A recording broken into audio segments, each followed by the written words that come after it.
ಮಾನ್ಯ ಸಿದ್ದರಾಮಯ್ಯ ಸಾಹೇಬರು ನಮ್ಮ ಮುಖ್ಯಮಂತ್ರಿಯವರು ಹಿಂದಿನಿಂದಲೂ ಕೂಡ ಅವರು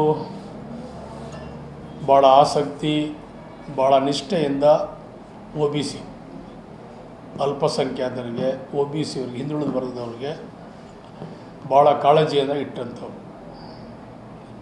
ಭಾಳ ಮುತುವರ್ಜಿ ಮಾಡಿ ಅನೇಕ ಕಾರ್ಯಕ್ರಮಗಳನ್ನ ಈಗಾಗಲೇ ಅವರೆಲ್ಲ ಕೊಟ್ಟಿದ್ದಾರೆ.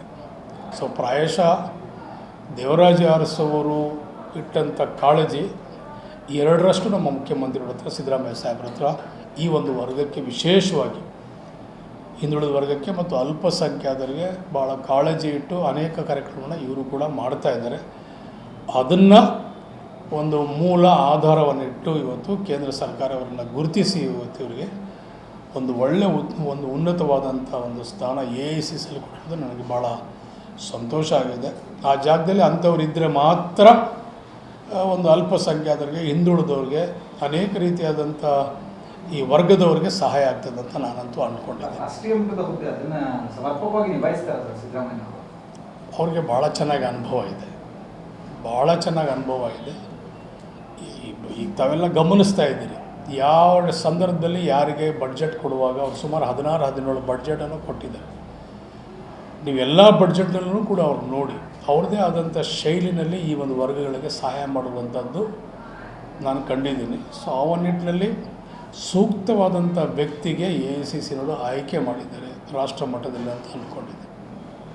ಸರ್ ಈಗ ಒಳ್ಳೇದು ಅವ್ರನ್ನ ನೇಮಿಸಿರೋದು ಒಳ್ಳೇದು ಅಂತ ನೀವು ಹೇಳ್ತಾ ಇದ್ದೀರಾ, ಆದರೆ ವಿರೋಧ ಪಕ್ಷದವರು ಅದನ್ನ ಟೀಕೆ ಮಾಡ್ತಾ ಇದ್ದಾರೆ. ಅಂದ್ರೆ ಸಿದ್ದರಾಮಯ್ಯನವರಿಗೆ ಬೋರ್ಡಿಂಗ್ ಪಾಸ್ ಸಿಕ್ಕಿದೆ, ಡೆಲ್ಲಿ ಕಳಿಸೋಕ್ಕೆ ಎಲ್ಲ ರೀತಿಯಾದಂಥ ತಂತ್ರಗಾರಿಕೆ ನಡೀತಾ ಇದೆ ಅಂತ ಹೇಳ್ತಾರೆ.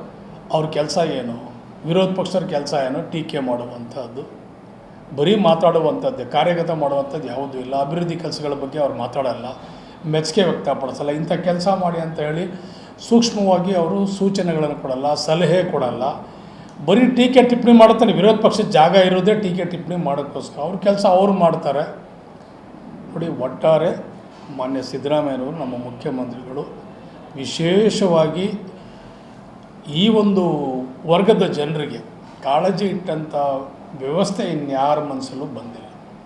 ಸೊ ಅದನ್ನು ಸೂಕ್ತವಾದಂಥ ವ್ಯಕ್ತಿ ಅಂತ ಆಯ್ಕೆ ಮಾಡಿದ್ದಾರೆ. ಇದನ್ನು ಎಲ್ಲರೂ ಕೂಡ ಸಂತೋಷದಿಂದ ಅವರೆಲ್ಲರೂ ಕೂಡ ಇದನ್ನು ಒಪ್ಕೊಂಡಿದ್ದಾರೆ. ಸರ್, ಯಾಕಂದರೆ ರಾಜ್ಯದಲ್ಲಿ ಉನ್ನತ ಮಟ್ಟದ ಸ್ಥಾನ CM ಆಗಿದ್ದಾರೆ, ಇನ್ನೊಂದು ಕಡೆ ರಾಷ್ಟ್ರೀಯ ಮಟ್ಟದ ಸ್ಥಾನ, ಅದು ಹೆಂಗೆ ನಿಭಾಯಿಸೋಕ್ಕೆ ಸಾಧ್ಯ? 2 ಹುದ್ದೆಗಳನ್ನು ನೋಡಿ, ಅದನ್ನು ಆಯ್ಕೆ ಮಾಡಿ ಅಲ್ಲೊಂದು ಸಮಿತಿ ಬೇರೆ ಇದೆ.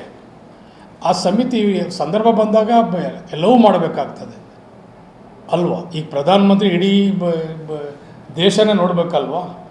ಹೊರದೇಶಕ್ಕೂ ಹೋಗ್ತಾರೆ, ನಮ್ಮ ದೇಶನ ನೋಡ್ತಾರೆ. ಈ ವಿರೋಧ ಪಕ್ಷ ನಾಯಕರೀಗ ರಾಹುಲ್ ಗಾಂಧಿಯವರು ಅವರು ಎಲ್ಲ ರಾಜ್ಯಗಳನ್ನು ಆಗು ಹೋಗುಗಳನ್ನು ಅವರು ಕೂಡ ನೋಡಬೇಕಲ್ವ? ಸೊ ಹಂಗೆ ಈ ಮುಖ್ಯಮಂತ್ರಿಗಳನ್ನು ಕೂಡ ನಮ್ಮ ಮುಖ್ಯಮಂತ್ರಿ ಅವರು ಕೂಡ ಸರಿಯಾದ ರೀತಿಯಲ್ಲಿ ಈ ಒಂದು ವ್ಯವಸ್ಥಿತವಾದಂಥ ಕೆಲಸ ನಿಭಾಯಿಸ್ತಾರೆ ಅಂತ ಒಂದು ಭರವಸೆ ಇದೆ.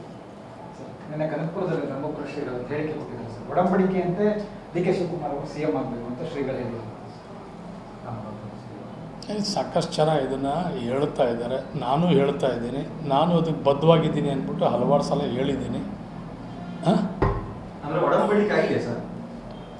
ಹೇಳಿದ್ನಲ್ಲ, ಅದು AICC ತೀರ್ಮಾನ ಮಾಡಬೇಕು. ಆವತ್ತಿನ ಸಂದರ್ಭದಲ್ಲಿ ಅವರೆಲ್ಲರೂ ಸೂಕ್ತವಾದ ತೀರ್ಮಾನ ತಗೊಳ್ತಾರೆ ಅಂತ ಒಂದು ಭರವಸೆ ಇಟ್ಕೊಂಡು ನಾವು ಕೂಡ ಕಾಯ್ತಾ ಇದ್ದೀವಿ. ಸ್ವಾಮೀಜಿಗಳ ಬೆಂಬಲನೂ ಇದೆ ಅಂತ ನೋಡಿ, ಶರಣರು ಅವರೆಲ್ಲರೂ ಭಕ್ತಿಯಿಂದ ದೇವ್ರ ಧ್ಯಾನ ಮಾಡುವಂಥವ್ರು. ಅವ್ರ ಬಾಯಲ್ಲಿ ಇಂಥದ್ದು ಬಂದರೆ ಖಂಡಿತವಾಗೂ ಫಲ ಕೊಡ್ತದೆ ಭಗವಂತ ಅಂದ್ಕೊಂಡಿದ್ದೀನಿ. ನಾವು 1 ಕೋಟಿ ಜನ ಹೇಳೋದು ಒಂದೇ, ಅವ್ರ ನಾಲ್ಗೆ ಮೇಲೆ ಒಂದು ಸಲ ಬಂದರೂ ಒಂದೇ ಅಂತ ನಾನು ಅಂದ್ಕೊಂಡಿದ್ದೀನಿ. ಮುಂದಿನ ಕಾರ್ಯಕ್ಕೆ ಮುಖ್ಯಮಂತ್ರಿ ಮುಂದಿನ ಕರ್ಗ ಅಂದರೆ ಇನ್ನು ಈ ಕರ್ಗ ಮಾಡೋಣ, ಮುಂದಿನ ಕರ್ಗ ನೋಡೋಣ. ಈ ಕರ್ಗ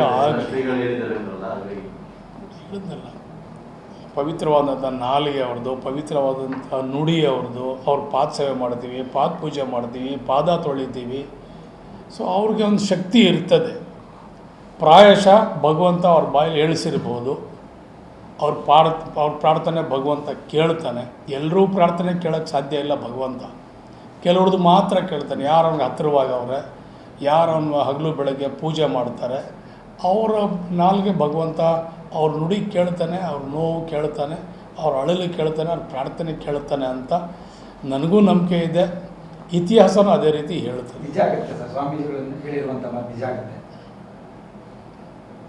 ಹೇಳ್ತಾ ಇದ್ದೀನಿ.